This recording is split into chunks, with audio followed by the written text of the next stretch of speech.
feels good to be back home, and it's always exciting. Congratulations to the new executive, and I wish them the very best.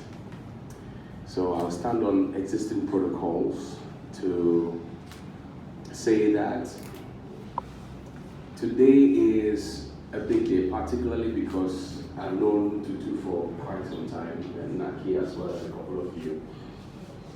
But just to draw your attention also to the fact that student leadership has changed. The dynamics are not the same from back in the day when agitation was the order of the day, when we were student leaders. The dynamics have totally changed. The dynamics now are more tilted towards negotiations. So rather than what you would find back in the day, you are demonstrating, the black cars, they are not dumb pressed, the people we came to see and later we followed in their stead, demonstrating. That has changed. Now we've gotten to a point of negotiation. So it's a phenomenon of non-violence and rather more dialogue. And that for me is what I would advise the new executive to pick on. A lot of dialogue. Because if you dialogue, you have the power to be able to reach a better deal, rather than when you push yourself into a position of agitation, which may result in violence, which then will give school authorities the opportunity to say, because you did A, B, C, and D, I'm not able to do E, F, G, H for you, so that let's reach a middle ground. You lose it. But when you have those boardroom negotiations, it helps.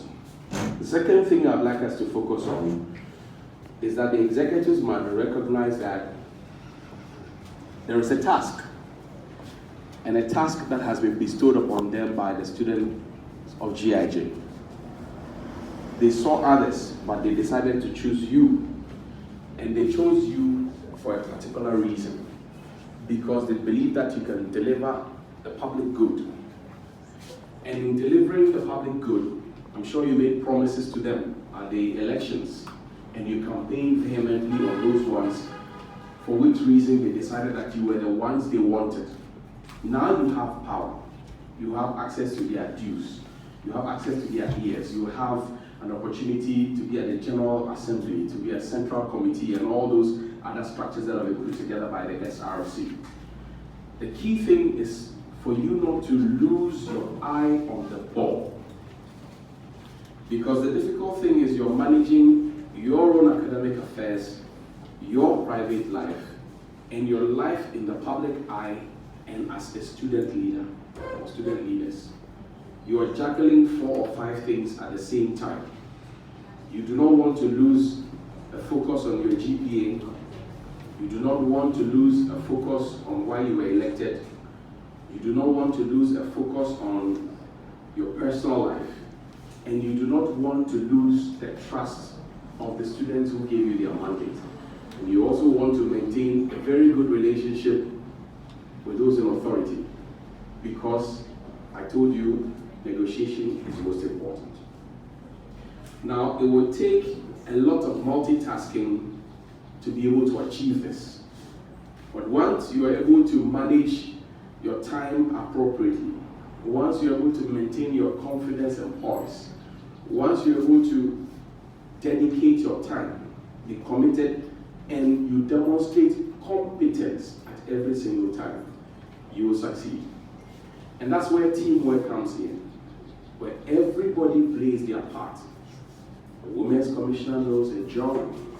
She doesn't have to be called before she brings a budget, because she knows that the Women's Week is approaching, and it is her duty to make sure that it works. The sports secretary knows that we're going for a tournament.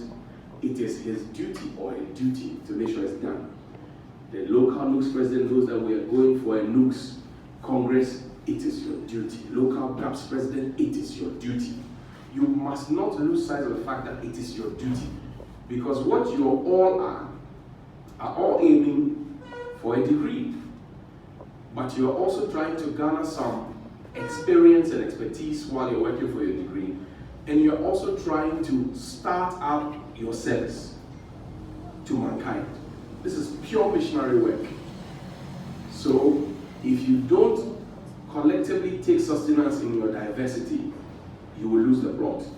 Once you lose the plot, the burden is on you, Edem.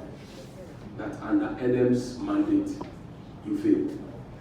And you do not want that narrative to follow you, because if that narrative follows you, I tell you what, I know former SRC presidents, former colleagues from other institutions, that narrative follows them today. Which brings me to the point of accountability and corruption. Many a times when people assume power or get the nod as SRC presidents or executive, their first instinct is to survive and thrive, possibly in corruption. The first law of nature is survival. We all agree. But when people give you their trust, you must not break the trust. Because once you break the trust, it will have a ripple effect on other persons. And which is why sometimes you see that the SRC is struggling. So you get the people's dues right at the beginning of the semester.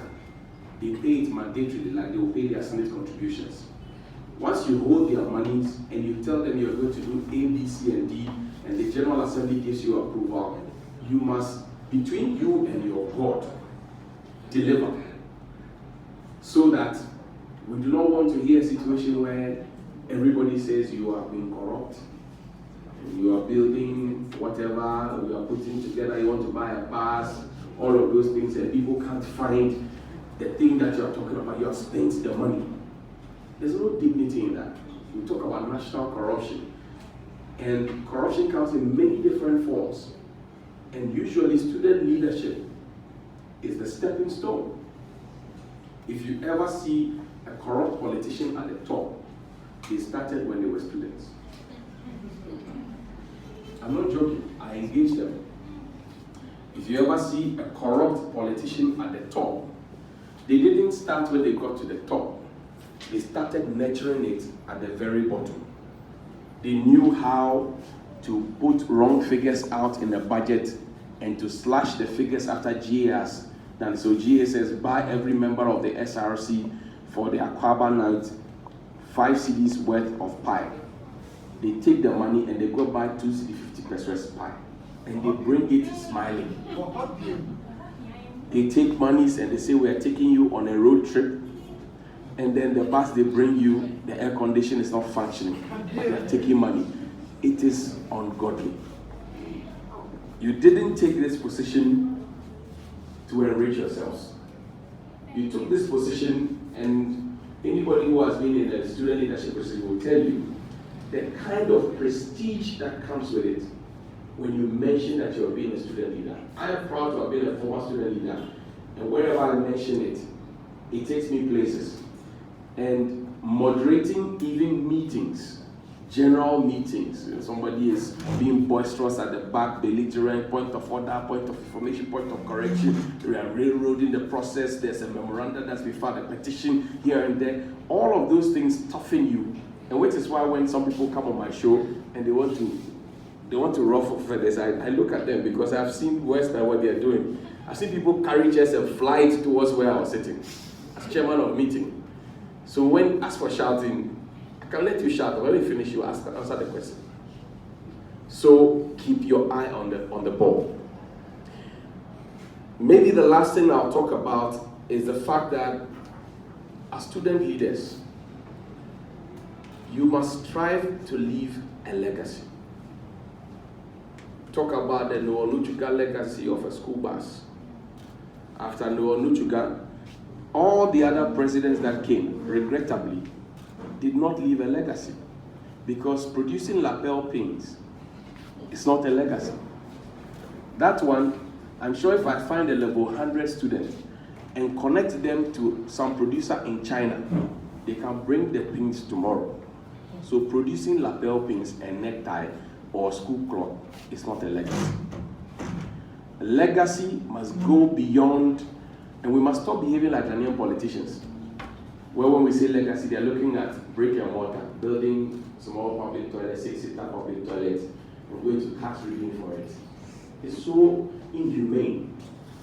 You're looking at a legacy that under your presidency, Tutu, you were able to do something that will last for generations, that will be transgenerational. Because, again, I remind you, it will follow you. Prudent management of the finances, prudent management of your team, collaboration with the Chief Justice, the GA President, all of those ones. It will show the kind of leader that you are. And I say, don't choose violence. Choose negotiations. When you negotiate, you have a tough power. I mean, we used to write petitions in this school. We get 700 signatories. We torment SRC. We used to torment them. Yeah, I was a tormentor. Torment you. You do party for us. They ask us, what do you want? We want a party. So is that all? Yes. But I wanted you to know that I've read the Constitution, I know the clauses, I know the sections, I know the subsections, and I'm using that to torment you. So I'm coming by the law. If you fail, I'll take you to CJ. I'll deal with you. But it was because our leaders at the time took everything for granted. And I'm saying even those times, student leadership now has changed. The dynamics have changed.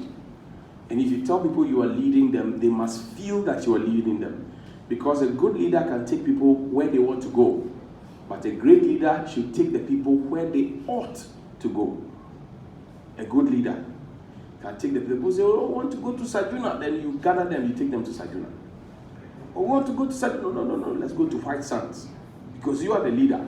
Because you know, and I've done your feasibility studies and know that when they go to Sajuna, they may go and drown because there's been disaster there continuously, so there's a certain history. But when they go to White Sands, they are comfortable.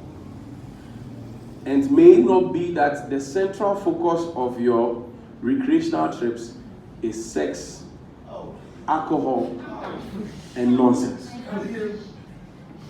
It should not be sex, alcohol, and nonsense. I expect that you chart a course where you are leading journalism and PR students. And at every step of your leadership, you are sharpening and honing their skills, ready for the job market. Thankfully, you have had opportunity to work at a before. Naki has done that before. And for all of us here, the job market, Job is also here. The job market is not what they teach you here. You can chew, pour, pass. When you get onto the job market, it's a different ballgame. So, I want to see training programs, I want to see mentor sessions, I want to see all those ones. I want you to lead. I don't want you to just be an SRC president walking around, people call you presido. They bloat your ego, they give you fast, now, then that's it. I don't want that. So I wish you all the best, and I pray that next year, when you hand over, there will be a plethora, or if you like, a compendium of achievements that we can count. Top 3, which will be legacies that will be standing for generations to come, whether on this old campus or on the new campus. I wish you well. Thank you.